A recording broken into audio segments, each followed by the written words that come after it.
We wanted to make sure that it was as good as we could make it. We didn't want to just rush it because we were so excited about it. And the song that we used, we also wrote that song, that 5-second little clip. Oh, really?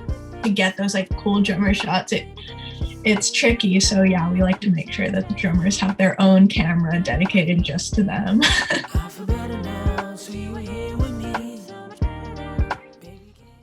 Hey everyone, how's it going? Welcome to another episode of the KDigitals podcast. Joining me today is Tommy, Megan, and Carley of Fresh Squeeze. How are you all doing today? Good. What's up? Hey, how are you? Doing well. So like I was saying before I started recording with you all, the whole point of this podcast is really dive into artists and their backgrounds. Before I really just start asking you a lot about Fresh Squeeze, can you all introduce yourself and kind of describe yourself as an artist? Yeah. Who wants to go first? You go first, Carley. Okay. Hi, my name's Carley. I do audio engineering as well as I'm a musician.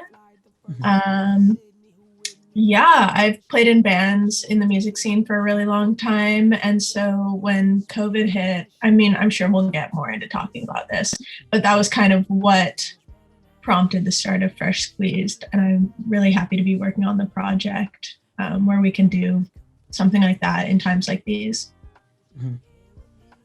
I'm Megan. I also do audio engineering and I play guitar a bit and sing. I haven't been in as many bands as Carley has, but we met through school a long time ago, but kind of reconnected through the local music scene. That's kind of how we all got together, was just our collective love for music and creative endeavors. And I'm Tommy. I am the videographer for Fresh Squeezed, and I also play guitar for a band called Andy's Room, and I play a little bit of drums as well. For sure. Appreciate you all going through that with me. So you all are involved in music, right? Audio engineering, you're in the band, Oh, yeah. you also do, you're all doing stuff. So if you're all doing your own separate projects, how did Fresh Squeeze come together as like one project? So that's a good question. Should I answer? Who wants to answer? Go for it. Okay. So yeah, we all just were jamming, honestly, a lot because COVID had hit and there was like nothing really going on. There was nothing to do. So we were just hanging out and playing music all the time. And Megan and I do a lot of recording, and we have we realized that we had the equipment to do this project. And it started as just recording ourselves. We were like, we should just, record some fun songs. And then we were like, we could totally do like live sessions because we all love like Tiny Desk and Audio Tree and stuff like that. And we're in the scene, so we know all of these bands that we really like, and we want to be able to give some kind of platform to when they can't be playing shows right now. And we were like, we should start making live sessions. And that was how it started. I was born. Yeah, I remember, Carley, you were kind of asking me to come help record when you and Tommy were jamming on some of your songs. And yeah, we kind of realized we both do audio engineering. We have all the equipment. We have the space. Tommy's phenomenal at all things video and also has a music background. So we kind of thought, why don't we use this time to hopefully kind of give back to other bands in the scene where right now everyone feels so stagnant, I guess, or at least more so at the beginning of quarantine when we didn't know how long this was going to last. And going off of that, it started off as a very for fun thing. We were just jamming in this little practice space. And then I think it first stemmed from we could hook up mics and hear us jamming. And then it got to the point where we were we also have cameras, we can make recordings. And then we kind of thought together being we could actually record other bands too. We were like, we have friends that are in other bands too. We've got everything. So so this came over during COVID. So is it when like the vaccine really like takes off and everything's back to normal? Is Fresh Squeeze going to be run dry, or are you going to keep pushing it? I think we'll keep doing it for sure. The quarantine and everything was kind of the inspiration for it, or what started us on it. But I think this is valuable for bands no matter what's going on in the world. People seem to have been really receptive of it and stoked on it. So I think hopefully we'll keep doing it for a long time. Yeah. Very cool. Yeah, no, please. Like I said, like when I told you before, I watched the Natasha Pocket one a lot. Like I did, right? I thought that was a cool little set. So then obviously Carley, Megan, you guys are here in San Diego, and Tommy, you're in Santa Cruz. So how do you guys make all that happen? Is it something where like when you're in town, you plan it? Do you plan it ahead? Then Tommy, you just drive down? Like how do you guys finesse that? That's a good question. Originally when we were first starting it, I lived like down the street from Carley. So like it started from like us just like hanging out, putting it together. The first, I want to say 3 sessions, I lived like right down the street from where we shoot it. And then not the last session we did, but the session before that was the first session that we were doing while I was in Santa Cruz. And when I pretty much we were able to set up a good time for me to come down. We shot a session with a band called Rain on Fridays, and we did a little documentary with them. And then either the first or second day we did the live session, I believe second day. And that's going to be coming out. That's going to be our next upcoming live session. And then the most recent live session, I was actually up in Santa Cruz and I was not able to shoot it. So luckily with everything being so like, everything's so easy to like transfer like files and everything. I'll just be editing all the videos from there. Okay. Yes. So is it something like where? Oh, sorry. Go ahead. No. Ask your question. So is it something where like Carley and Megan, you two are recording it down here and then passing the footage back? Exactly. So we did the video aspect as well, just the shooting, because we kind of just set it up and hit record and kept an eye on the board. But yeah, we just shot the video as well. And we had another friend, her name's Priya. She helped us out on a third angle for the camera. And then, we just transfer all the files up to Tommy and he puts the whole video together for us. Gotcha. Okay. Oh, okay. So it's like the band playing and then from their view, it's just 3 people cameras, just kind of interesting. That's cool. Yeah. That's so we cool. shoot from 3 different cameras and comp it all together. One of them we usually have like on a tripod just on the drummer because usually the drummer is not seen as much. Yeah, that's been like the go-to for video, like 2 like handheld or like mostly stable, and then like 1 will always be focused on the drummer. Yeah, that makes sense. Yeah, there's an old interview with Slam Jameson I did, who does like a lot of photography in the hardcore scene, and he was saying like, drummers never get love. They're always kind of like forgotten. And he's like, people have to give the drummer some. It's hard. Like I do photography as well, or like I used to do a lot of like live music photography pre-COVID, and it's hard, man. Like, because the drummers, like, it's not like you can like run up on the stage and be in the way of everyone to get those like cool drummer shots. It's tricky. So we like to make sure that the drummers have their own camera dedicated just to them. That's cool. That's hella cool. So that's the video side of things. And I feel like video, I mean, I do photography too, right? So I feel like the video stuff I can kind of figure out. But audio, I could just never figure that out. Like even editing the podcast, I don't know what I'm doing. So how do you guys record live music but make it sound like clean, like actual, like good? Well, that's how you feel about audio is how I feel about video. I know nothing about the video stuff, but the audio stuff, I feel like Carley and I can handle. I mean, Carley has a really nice mixing board that we run everything through. Over the years, we've kind of just collected gear, I guess, and it's what we all use. And then Carley is a wonderful mixing engineer and mixes the sessions. And yeah, I think they sound pretty good too. What we typically do is we just mic everything up. Like the drum kit, we do 6 mics on the drum kit, like kick, snare, rack tom, floor tom, and then 2 overheads. And then a mic on any guitar amp. The bass we run directly into our board, and then the vocals. And the biggest challenge for sure that we have run into is because our space, I'm sure if you've seen the videos, our space is really small. It's like this tiny little room. So the drums like will overpower everything. Like it's definitely challenging to mix sometimes.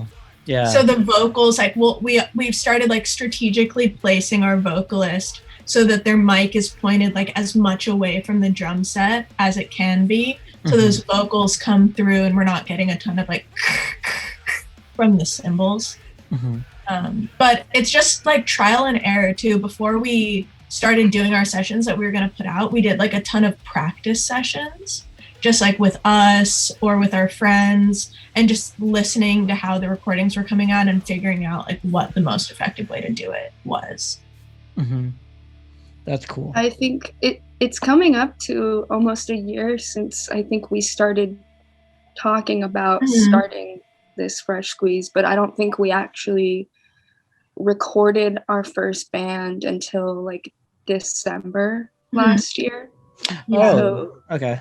Yeah, we wanted to make sure that it was as good as we could make it before we put it out. We didn't want to just rush it because we were so excited about it. You know, we really did a lot of practice sessions, lots of writing down, okay, this is what we do.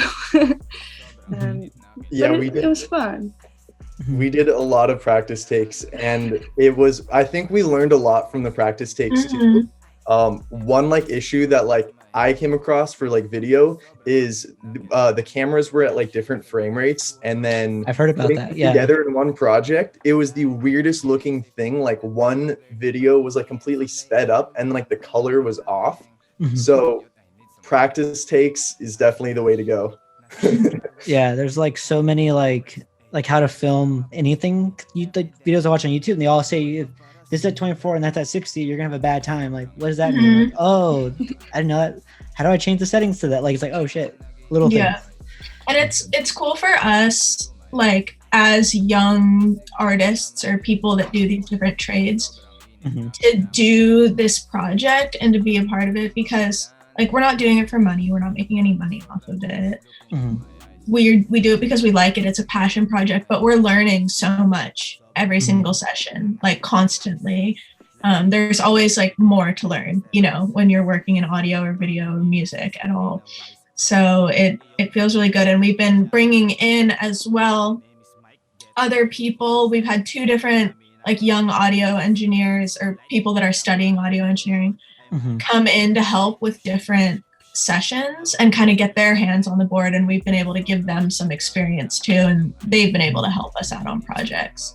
So it feels really good in that aspect. Yeah, and I think that was also one of the main reasons why we kind of started this in quarantine, because we were like, well, I mean, there's no shows happening besides recording ourselves at home. Like, how are we going to continue to practice our trade and not just forget everything we've just been studying for a few years, you know? But yeah, it's what we love to do, and I think it's definitely like, I'm excited for the future. We have a few things planned for after COVID, whenever it's safe for everyone to be together again. Will one of those be like actual like live shows at the Fresh Squeeze like spot? Probably not at the Fresh Squeeze spot, but we do want to throw shows eventually and put together like events, you know, at other spots with bands that we've worked with, you know, and put bills together. And like, I know something that I think is really cool and was one of our goals when we were starting was that like we wanted to keep the scene alive. Like it kind of felt like it was dying a little bit, you know? And Natasha Pocket was like I think they were the second band that we worked with. And we just met Mick, the vocalist, totally randomly. Like, he worked nearby and he was like, I'm in a band. And they were awesome. And we met them. Yeah. And through Fresh Squeezed, he's like found all of these other local bands that he didn't even know about. And they're all stoked. And we want to be creating connections like that. And I don't know if I'm freezing, everything just started getting laggy. That makes me really happy. And hopefully we can throw actual shows. I know I used to volunteer here and there at the Che Cafe at UCSD. And so I would love to like throw some Fresh Squeeze shows there and maybe I would love to do some benefit shows, you know, find a good cause and have it donated or whatever. But I don't know, that's down the line still. Yeah, for sure. So obviously you guys are doing, it seems like you're doing like the San Diego scene, like that's where you're covering. Do you guys ever plan on bringing like Santa Cruz artists down here, since like that's its own, especially in the hardcore scene, there's a lot of people out there, right? Yes. I would love that. I would love to do that too. Yeah. We just did a session with a band called the Rays Jam, and they're from Ventura. And so that was the first band that we brought from out of town. It's not out yet. It's going to be coming out at some point. We have quite a bit of content backloaded that we need to be Tell released. me about it. It's always hard to get to that point, and then you get to that point, and you're like, God damn it. Right now I have so much, like, especially before Tommy moved, we like did all of this stuff, and then he left, and we're like, I guess now we just have to space out releases. We're like, let's get as much as we can done before Tommy leaves. Yeah. But yeah, I think we definitely want to expand to other artists, but right now, just mainly because of COVID and everything, we're kind of sticking to like more local artists and people, our friends, people we know. And also, with that being said, one thing we're all really looking forward to is when touring will start back up again, and bands from out of town will be coming to San Diego, and we can have more live sessions with out of town artists when it's safe to do so. But two artists from Santa Cruz that I think would be super cool to have would be like Drain or Jawbreaker. Two really good like hardcore bands in the area. But yeah, I'm just excited for more just artists coming into San Diego. Yeah, if you guys could bring, I mean, because San Diego's its own spot too. LA, I mean Ventura, you got LA, and then if you get the Santa Cruz scene, you just got California on the map. You know, like that's how it starts. But yeah, I'll be looking. If you get in Santa Cruz, let me know. Take over California, the world. Yeah. So we're definitely not going anywhere after COVID. Yeah. We're gonna migrate to Florida, do death metal. No, anyway. For sure. Sort of a mini heart left. That's just my own personal curiosity. How did you guys create the intro, like where it goes from like the live video to like the drawing? Like who's behind that? That was me. Oh, for sure. So the original idea was like a one take drone shot of somebody like skating down this like alleyway and then going in and opening the door and then having like a shot. But we wanted to have it within like 5 seconds, and we ended up like shooting it, and it was a lot harder to fit that into 5 seconds. One shot that we got that we really liked is our friend Taylor opening the door and having like a panning shot that was shot with the drone. What I ended up doing was bringing that into Adobe Illustrator, tracing all of that just on the computer. Getting the last shot on the computer, and then I used Premiere to make like a transition from outside into the final shot. So that was like a mix of After Effects and Premiere. Yeah, let's say that. So did you draw every individual scene, like every individual clip of that 1.5 second? Just the last clip, and then I kind of just scaled it down so it looks like it's zooming in. And luckily, since like it's one scene in it, it was very easy to pull that off and make it look natural.